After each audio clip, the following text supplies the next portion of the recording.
It goes on to say, Isaiah said these things because he saw his glory and spoke of him.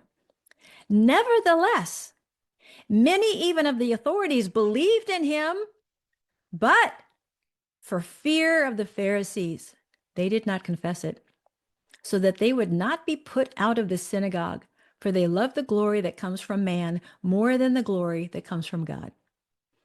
That is the other stronghold. It's the fear of man.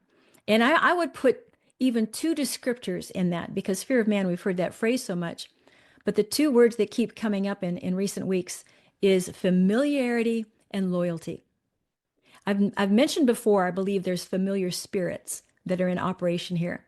That can even happen. We use the term generational curses.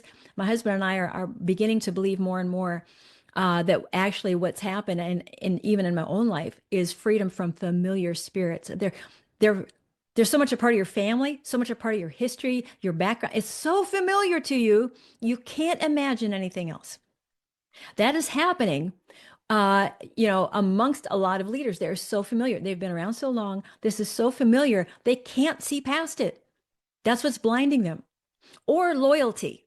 And I've alluded to this before too, that the danger of unholy alliances and agreements, either to a network, to an organization, to some kind of an alliance, soul ties, okay? These things, loyalty to friends, because you've walked together, you've experienced things together, there's a loyalty. All these things can blind us if we put those relationships ahead of what the Word of God says.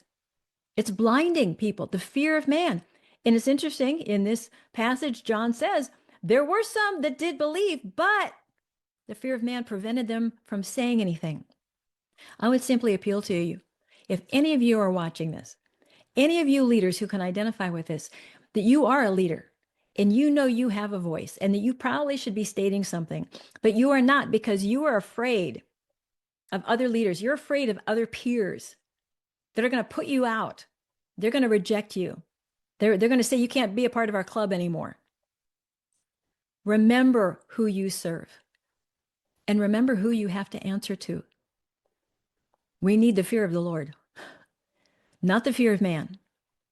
There is a window of time in this exposure, a window of time to heed the word of the Lord, to do what is right, because there will come a time when this window will close and it will be too late.